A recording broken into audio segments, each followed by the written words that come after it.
Eh bien le bonjour à tous et bienvenue sur Passe à Seconde, nouvelle vidéo aujourd'hui avec une petite voiture très intéressante car c'est l'une des plus vendues en France et même en Europe. Je veux bien sûr parler de cette petite bombinette ou presque, parce qu'elle existe aussi en GTI avec 208 chevaux, mais celle-là c'est un moteur un peu plus différent. Bien sûr. Bonjour, elle est assise là comme j'ai pas de... Bonjour Marine, elle a un emploi du temps de ministre, donc merci à elle d'être venue. Et voici sa petite voiture. Ça fait combien de temps que tu l'as? Ça va faire 1 an. 1 an, donc jeune permis aussi également. Donc voilà, 208. Donc je vais vous faire quelques plans voilà, extérieurs pour que ça soit sympathique. Et je vais vous détailler les petites formes stylistiques vraiment propres à la 208. Parce qu'il y en a pas mal. Et c'est parti.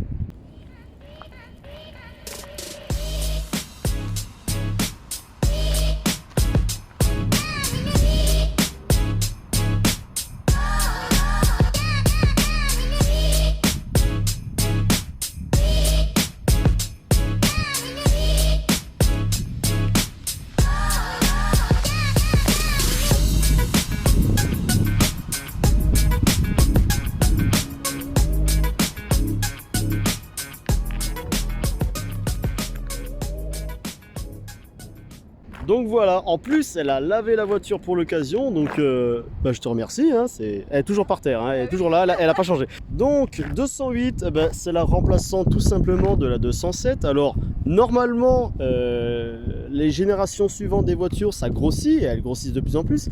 Celle-là, la 208, elle rapetit par rapport à la 207, elle perd 7 cm, donc elle est en dessous des 4 mètres de longueur, donc c'est suffisamment raisonnable pour aller en ville.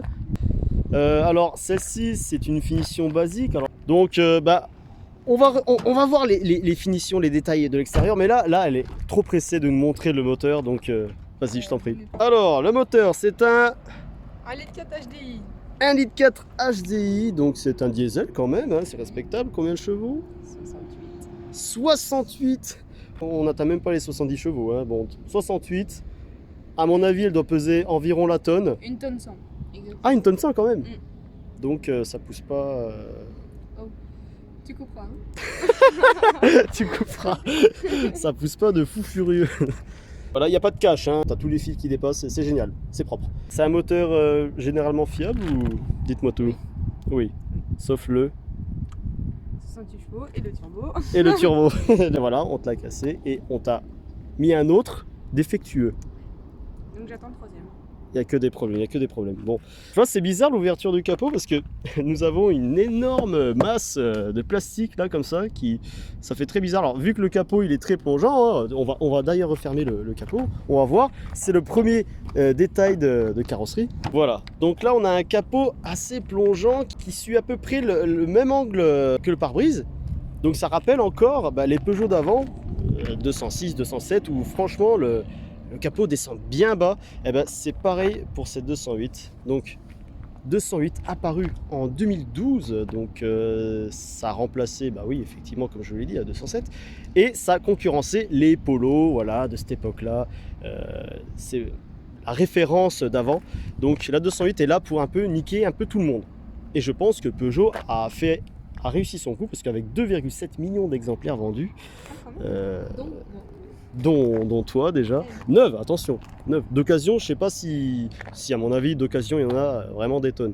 Cette 208, la nouvelle 208, c'est pas la nouvelle, la dernière elle ressemble à ça, voilà, c'est totalement différent, mais celle-là est un peu biscornue au niveau du design. Alors je veux bien sûr parler que déjà on a des feux qui sont, on va dire, joliment dessinés, mais regardez, ça c'est un petit détail que soit on aime soit on n'aime pas.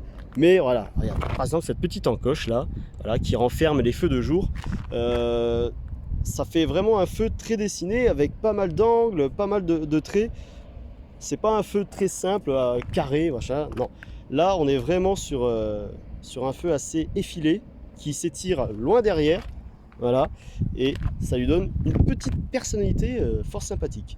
Et comme je vous l'ai dit, le capot, regardez, le bout du capot il est vraiment bombé comme un nez de requin. C'est assez différent, c'est pas mal, avec le logo placé sur le capot et non dans la calandre. cette calandre en forme de bol, alors personnellement j'aime pas beaucoup, il y en a qui kiffent, mais c'est vrai que ça vaut le détour parce que c'est assez original, hein. Les feux placés assez haut sur le capot, la calandre bien basse avec cette cuve en fait on va dire, petit contour chromé avec un motif de grille un peu à la Citroën, très en rondeur, c'est assez marrant. Après PSA, Peugeot Citroën, on connaît le délire quoi. Stellantis maintenant parce qu'ils ont racheté un peu tout et n'importe quoi. Au niveau du pare-choc, on est sur les pare-chocs des phases 1, donc très petites entrées, voilà, avec des petites nids d'abeilles comme ça là. Alors après sur une couleur assez sombre, là on est sur du marron foncé, hein. Ça se voit pas beaucoup la calandre, mais voilà, on est comme ça sur la phase 2. Le pare-choc ressemble à ça, un peu plus nerveux, avec des entrées, c'est pas des entrées d'air parce que tu vois là c'est du factice, hein, des caches plastiques un peu plus proéminents sur la phase 2.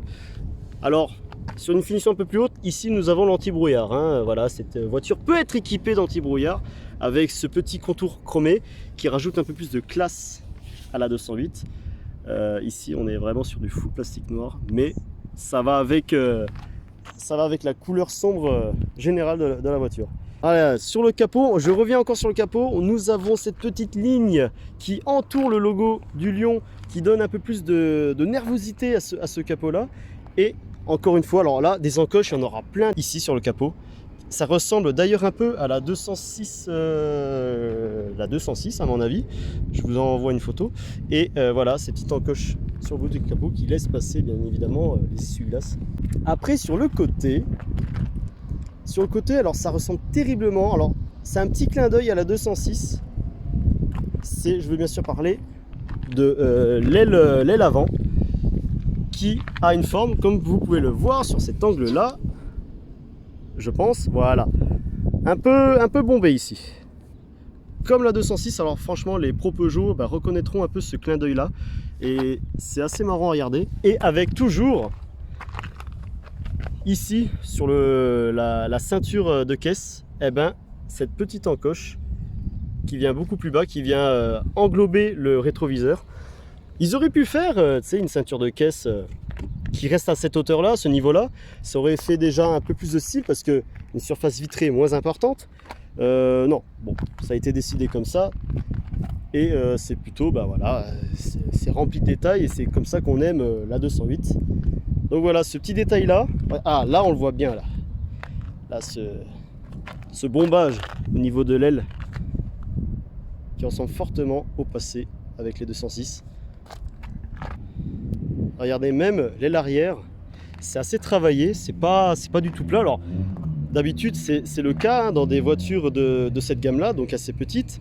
On préfère ne pas trop travailler la carrosserie, ça coûte un peu cher, mais là tu vois, ils ont quand même fait les choses correctement avec ce bombage. Alors il n'y a pas de trait stylistique, il n'y a aucun trait très pincé, c'est vraiment tout en rondeur, un peu à la Citroën, et c'est avec la lumière du jour comme ça là, beau soleil couchant, on voit pas mal de détails. Regardez, là on voit vraiment beaucoup. Là c'est creusé au niveau du passage de roue, ça remonte au niveau du feu supérieur et ça fait une petite épaule, un petit épaulement. On peut voir grâce notamment à cette ligne comme quoi la voiture est un petit peu creusée, il y a un petit peu de travail au niveau de la carrosserie. Regardez, même là, encore une encoche, on n'en finit plus avec ce début de toit, avec cette encoche au centre, ça lui donne un peu de style. Alors, pour les moins curieux, franchement, c'est invisible ces détails-là, hein, mais pour ceux qui font vraiment attention à chaque moindre détail de la voiture, on peut voir qu'il y a plein de petits trucs, plein de petits détails, fort sympathiques. Sur le toit, par exemple, on a un creusement au niveau central arrière du toit. Ça lui donne un léger style de voiture assez racée, qui fait un peu aérodynamique. Non, c'est un petit détail qui fait bien. Bon, tu as juste l'antenne presque râteau là qui gâche un peu le plaisir du toit, mais voilà, si on regarde en hauteur, on a deux lignes tracées. C'est assez sympathique. Bon, Donc pour passer à l'arrière, déjà on va s'attarder sur les feux qui ont le même traitement un peu que ceux d'avant, avec un design assez travaillé. On peut voir que toute cette partie là, avec plusieurs formes et tout, ça rend un peu la voiture dynamique. Et les fameuses griffes du lion, les 3 griffes qui servent de signature lumineuse, ça on commence à être habitué depuis quelques années chez Peugeot. Après, l'autre particularité de cette voiture, c'est qu'elle a un gros popotin. Je parlais qu'en fait il y a pas mal de volume. On peut voir que là, voilà, si je me mets comme ça, c'est assez bombé. Et on peut voir notamment depuis le haillon, donc là nous avons le haillon, et là nous avons tout ça comme volume de carrosserie. Et vu qu'il n'y a pas beaucoup de lignes, on peut voir que c'est très léger, hein. On a une ligne ici, une en dessous, mais sinon tout le reste c'est un peu vide. Donc en fait ça lui donne une espèce de grosse joue à la voiture. Et vu que la découpe du coffre remonte assez loin jusqu'à l'alignement des feux, et en fait nous avons une grosse partie assez vide. Le petit détail que j'aime bien à l'arrière, alors ça faut vraiment faut vraiment être fan de Peugeot pour s'en apercevoir, c'est ces anti-brouillard. Alors il est seul, il est au centre, et ça vous fait penser à quelque chose, ça, qui soit exactement à cet endroit là. Et oui, c'est un petit clin d'œil du passé avec la 206 où on avait un anti-brouillard central comme sur la nouvelle 208. Donc ça c'est un petit clin d'œil assez sympathique. Pour le style, elle a mis un autocollant La Boiserie, donc on salue Lucien, hein, qui nous regarde peut-être, hein, c'est pas sûr du tout. Avec, encore une fois, un petit détail très sympathique. Alors on a déjà le logo, hein, on sait que c'est une Peugeot, mais ils ont quand même voulu l'écrire en toutes lettres. Voilà, ici, Peugeot, avec du chrome. Ça rend un petit côté classe, voilà. Donc, je pense qu'on a tout détaillé à l'extérieur, hein. Grosse fesse, nez très plongeant, style assez particulier avec pare-brise très incliné, capot très incliné. On va passer à l'intérieur parce que là aussi il y a des choses assez différentes par rapport à ses concurrentes. Allez, let's go.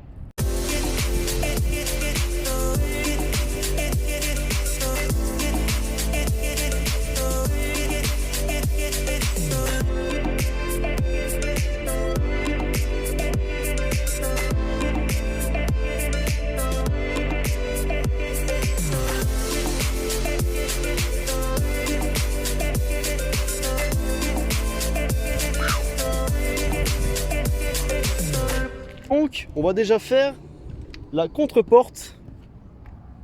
Alors, on est sur une contre-porte assez habillée, hein. Nous avons... alors, au niveau des matériaux, c'est pas une Rolls. Nous sommes sur une petite citadine, donc c'est du 100% plastique brut. Là aussi, là en dessous, évidemment. Nous avons quand même un petit tissu fort sympathique, assez moelleux au niveau de la coudoir, donc pour des trajets... Du Rimini Mistral. Elle a même le nom du tissu. Du Rimini Mistral. Oui, parce qu'elle-même a fait un siège entier avec les coutures et tout, la sellerie de Peugeot. Peugeot 5008. 5008. Donc ouais, elle est fortiche en matériaux. Là, les commodos, on se refait pas, hein, on est chez Peugeot. J'ai même dans ma 508, même design, donc on les connaît. Et là, nous avons une petite poignée fort sympathique, recouvert de plastique noir laqué ou piano black, appelez ça comme vous voulez. Ça donne un petit côté classe à cette porte. Alors c'est déjà sombre, hein, et là on rajoute du noir. Alors là on a une porte pas très gaie dans l'ensemble, mais il y a un petit côté classe qui revient, quoi, avec un vide-poche assez logeable pour mettre un sac à main. Hop, je m'installe à bord, ça tombe bien, il commence à y avoir un peu de vent. Donc bienvenue à l'intérieur de la 208. Alors en 2012 c'était assez révolutionnaire parce que c'est l'une des premières Peugeot avec la 2008 à recevoir l'iCockpit, donc une invention de chez Peugeot. Donc qu'est-ce que ça consiste, l'iCockpit? C'est tout simplement que d'habitude on observe les compteurs à travers le volant, là on voit au-dessus du volant. Donc le concept c'est on réduit la taille du volant. Donc là on peut voir que le cerceau est beaucoup moins gros que toute autre voiture, tout simplement, parce que c'est vraiment une invention à la Peugeot. Et on a surélevé les compteurs de 3-5 cm au-dessus du tableau de bord pour permettre que, voilà, là je me mets à hauteur de mes yeux, et ben on voit les compteurs au-dessus du cerceau du volant. Et après ça a été repris par les 308, 5008, 3008, enfin bref, toute la gamme Peugeot. Avec là un petit détail fort sympathique, regardez cet ensemble sur le tableau de bord assez rond, ça rappelle fortement la 207 et même la 206 Plus, voilà, avec les aérations comme ça qui épousent la forme globale du tableau de bord. Donc un petit clin d'œil fort sympathique. Et bah, au niveau des matériaux, on va pas se le refaire, on est sur du plastique brut. Là nous avons quand même du plastique moussé sur la partie face au visage du tableau de bord, donc ça c'est plutôt pas mal.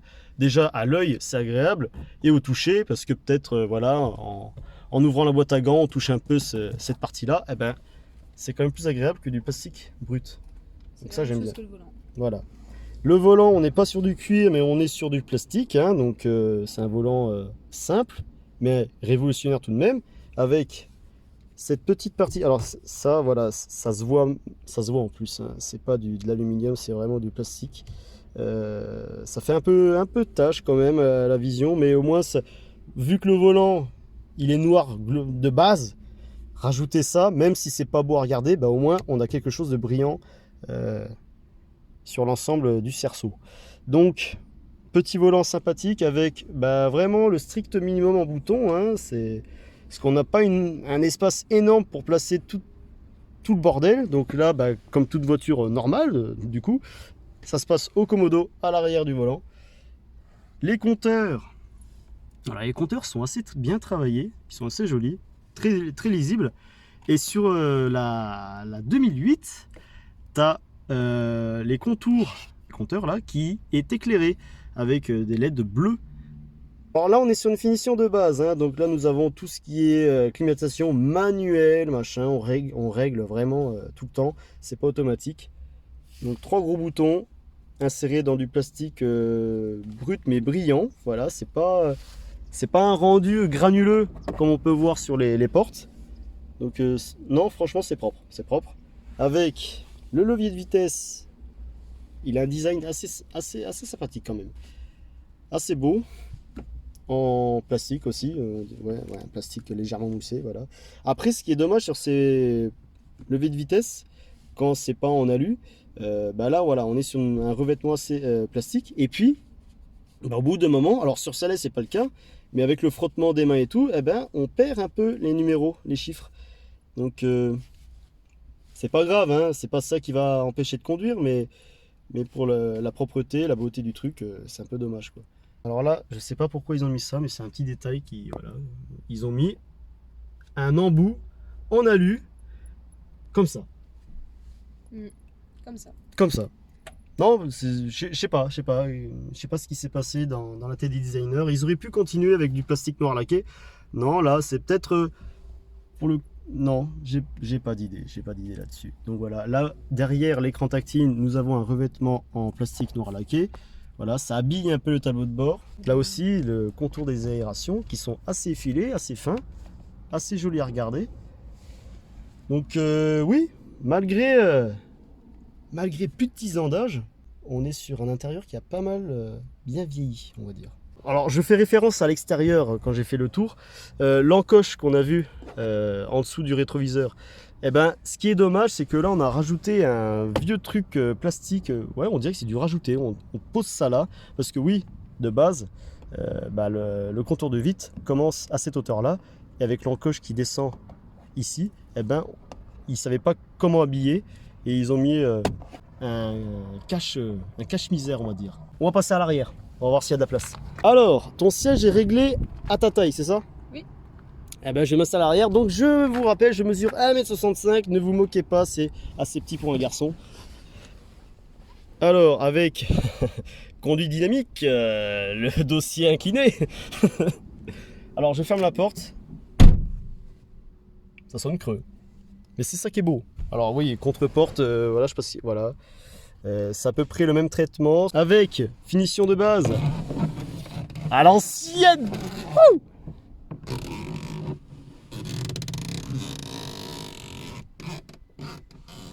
je sais pas pourquoi je dis ça. On est bon. Donc, au niveau de l'espace, eh ben, on est plutôt bien logé parce que, regardez, j'ai environ 5 cm au niveau des jambes, malgré le dossier fortement incliné. Au niveau de la tête, je suis pas haut, hein, donc ça passe. Je suis pas Sébastien Chabal, donc je suis pas large. Donc, je pense que 2 personnes adultes, bien fortement costauds, bah, passent aisément à l'arrière de cette 208. 3 par contre, doucement. 3 doucement. Ou alors un bébé.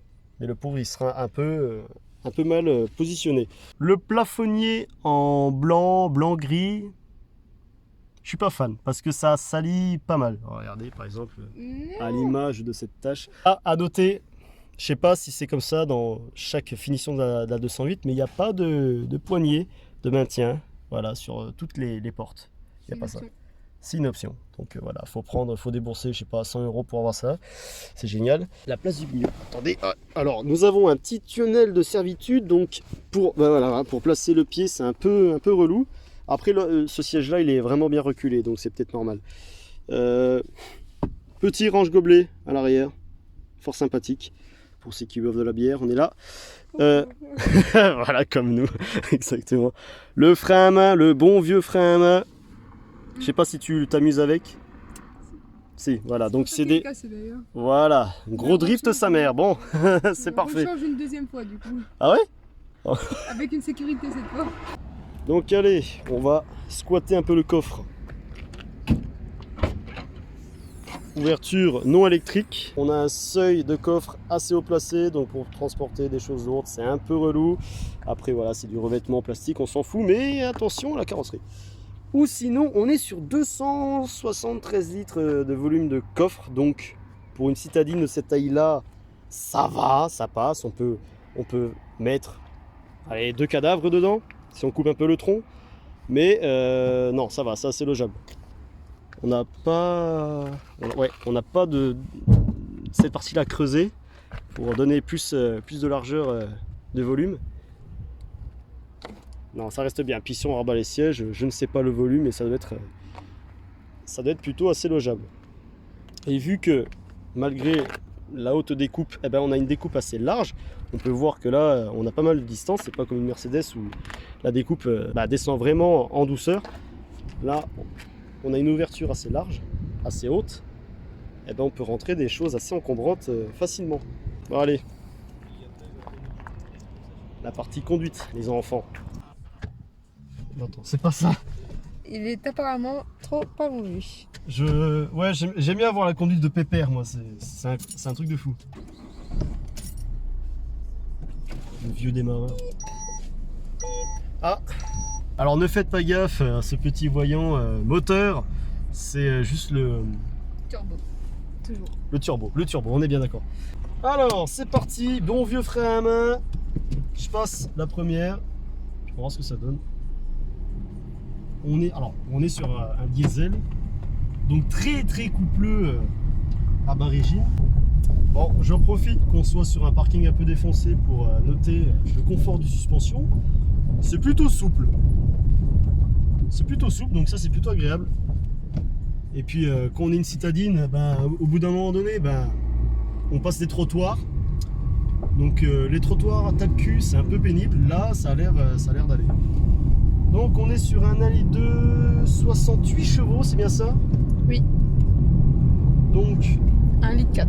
1,4 litre. Attention à ne pas prendre un 1,2 litre 1,2 litre diesel, c'est ça?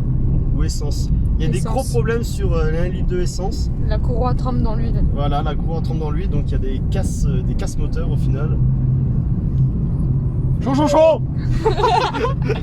J'ai filmé. Ah oui. Ah d'accord. La réaction. Alors le turbo est défectueux. Et on le sent bien. Alors j'étais au pied au plancher, là je voyais l'aiguille tout doucement monter jusqu'à 50 km/h. Alors je vais en profiter de ceci pour mettre la marche arrière, hein, donc c'est toujours un moment de stress la marche arrière. Non. Ah, c'est bon, je l'ai enclenché.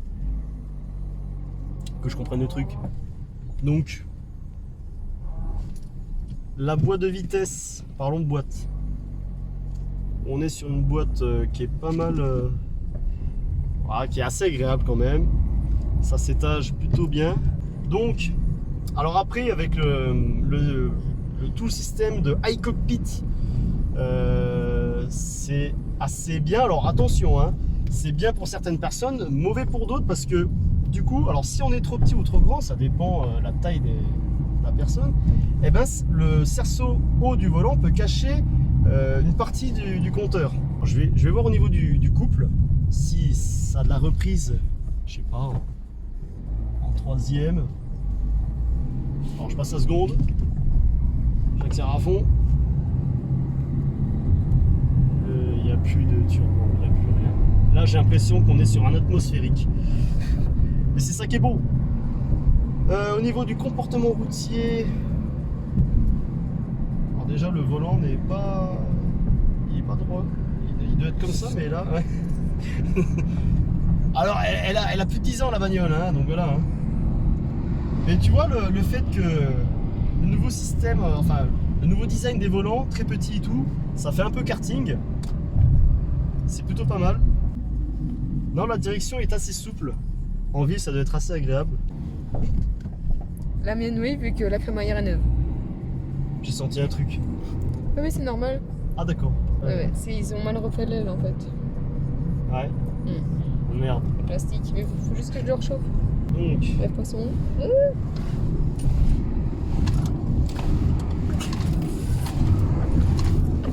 La voiture s'écrase un peu.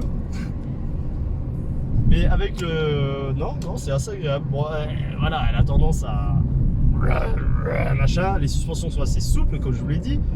Donc, c'est pas l'idéal pour la sportivité. Après, il faut voir peut-être avec une 208 GTI, hein, ça peut changer la donne. Niveau sonore, on est sur un moteur plutôt pas bruyant. Bon, après, quand on accélère comme un bourrin, oui, forcément, ça gueule. Mais ça gueule pas, genre... un bruit désagréable. Niveau freinage. Les plaquettes sont neuves. K.O. Les plaquettes, non, sont bien. Le freinage est plutôt bon. Après, là, voilà, j'ai freiné à une vitesse assez basse. Donc ça va. Mais ouais. Non, franchement, c'est... Et puis, ce qui est bizarre, enfin... on ne sait pas où juger le bout du capot. Alors ça c'est plutôt embêtant quand on n'a pas de capteur à l'avant, c'est pour voilà, se garer près d'un mur ou faire un créneau ou je sais pas quoi. Et vu que le capot il est très, enfin voilà, qui descend pas mal en bas, eh ben on voit pas le bout du capot. Et en plus, au vu de la largeur, enfin de l'épaisseur on va dire du tableau de bord, hein, on peut voir qu'il y a, putain, il y a le collègue, qu'il y a pas mal de distance entre l'écran tactile et le bout du tableau de bord, donc vers le pare-brise. On ne sait pas où juger, on met le bout du capot quoi. Après, il n'y a pas de bip à l'arrière. Hein. Bon, après on a un porte-à-faux assez court à l'arrière, donc ça devrait aller quoi. Mais c'est vrai qu'à l'avant c'est assez embêtant quoi. Donc alors c'était un essai court mais intense, hein. Le soleil se couche, alors après on va plus rien voir. Donc conclusion de la conduite de cette voiture. Pour une citadine, elle fait très bien le taf. Moi je trouve que il y a tout qui va, il y a tout qui fonctionne. Les boutons sont là, on s'y repère, on a l'écran tactile, enfin voilà. Et niveau comportement, c'est une Peugeot, donc c'est forcément joueur. C'est assez sympathique à conduire, c'est pas ennuyant. Et puis voilà, on est plutôt à l'aise, on a des grandes surfaces vitrées, donc l'habitacle est assez lumineux. Non, c'est un vrai aquarium, si je peux dire ça. Il manque plus que le toit panoramique. Mais option. C'est en option. Donc ouais, si quelqu'un a une GTI, pour voir la différence entre 68 et 208 chevaux, je suis preneur. Fin de cet essai. Alors j'espère que vous avez aimé cette petite vidéo de la 208, hein, j'en ai jamais conduite en plus, alors voilà, ça c'est l'occasion. Et abonne-toi, ça fait toujours un petit plaisir fort sympathique. Lâche un commentaire hein, pour voir voilà, si j'ai dit des conneries ou si c'est pour me complimenter. J'ai besoin de compliments s'il vous plaît. Et n'oubliez pas de partager la vidéo, hein, voilà, c'est ça qui fait que je serai le maître YouTube automobile. Je vais dépasser Villebrequin. Merci, bonne soirée, bonne nuit, je sais pas ce que vous faites, mais salut.